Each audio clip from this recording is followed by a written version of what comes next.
നമസ്കാരം. തെരഞ്ഞെടുപ്പ് പരസ്യ പ്രചാരണത്തിന് തമിഴകത്ത് ആവേശ കൊടിയിറക്കമാണ്. തമിഴ്നാടിൻ്റെ രാഷ്ട്രീയം തിരുത്തുകയാണ് BJP എന്ന പ്രഖ്യാപനവുമായി മസക്കലി പാളയത്ത് കെ അണ്ണാമലയുടെ മഹാറാലി. ശരിക്കു വേണ്ടി എന്തും ത്യജിക്കാൻ തയ്യാറായതാണ് BJPയുടെ ചരിത്രം. നമ്മൾ ഒരുപാട് കടമ്പകൾ കടന്നാണ് ഇവിടെ എത്തിയത്. രാജ്യത്തിൻ്റെ അഖണ്ഡതയ്ക്കായി പൊരുതിയ ശ്യാം പ്രസാദ് മുഖർജി കശ്മീരിലെ ജയിലിൽ ദുരൂഹ സാഹചര്യത്തിൽ മരിച്ചു. രാജ്യത്തിന് പുതിയ ദിശ പകർന്ന പണ്ഡിറ്റ് ദീനദയാൽ ഉപാധ്യായ മുഗൾ സാരായിൽ വെടിയേറ്റ് വീണു. വഴിമാറി സഞ്ചരിച്ചല്ല BJP വിജയങ്ങൾ നേടിയത്.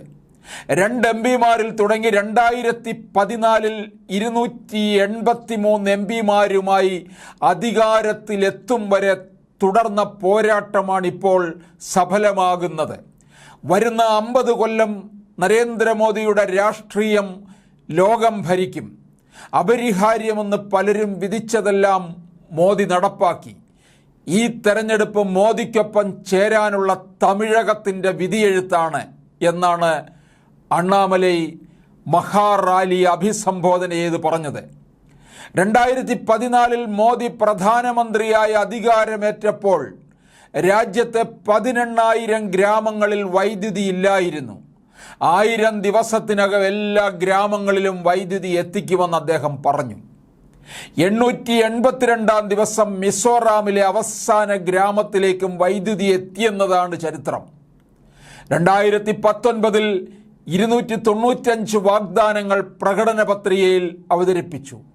2024 സങ്കല്പ പത്രിക പ്രഖ്യാപിക്കുമ്പോൾ 295 വാഗ്ദാനങ്ങളും പൂർത്തിയാക്കിയാണ് ഞാൻ നിങ്ങളുടെ മുൻപിൽ നിൽക്കുന്നതെന്ന് മോദി പറയുകയുണ്ടായി. 2014 മോദി ഭാരതത്തിൻ്റെ നേതാവായി.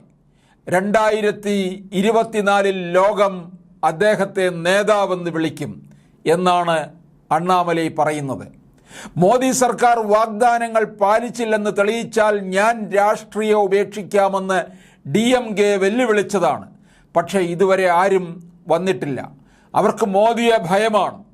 അതുകൊണ്ട് കള്ളപ്രചാരണങ്ങൾ നടത്തുന്നു, റാലികൾ തടയാൻ ശ്രമിക്കുന്നു. ജൂൺ 4 കാര്യങ്ങൾ മാറും. നമ്മൾ പുതിയ ചരിത്രം എഴുതും. കോയമ്പത്തൂരിലെ വിജയം തമിഴകത്തെ മാറ്റിമറിക്കും. 5 വർഷത്തിലൊരിക്കൽ നാട് കാണാൻ വരുന്ന MPമാർ അപ്രത്യക്ഷരാകും. കഴിഞ്ഞ 50 വർഷത്തെ ഈ ആവർത്തന രാഷ്ട്രീയം പൊളിച്ചെഴുതാനുള്ള തെരഞ്ഞെടുപ്പാണിത്. പണം കൊടുത്തോട്ട് പിടിക്കുന്ന DMK ഫോർമുല അവസാനിക്കുകയാണ്. എത്ര പണം ഒഴുക്കിയാലും നീതിയുടെ വിജയമാണ് ഉണ്ടാവുക എന്ന് ജനത്തിൻ്റെ തീരുമാനം നടപ്പാവാൻ പോവുകയാണ് എന്ന് അണ്ണാമലൈ പറയുന്നു.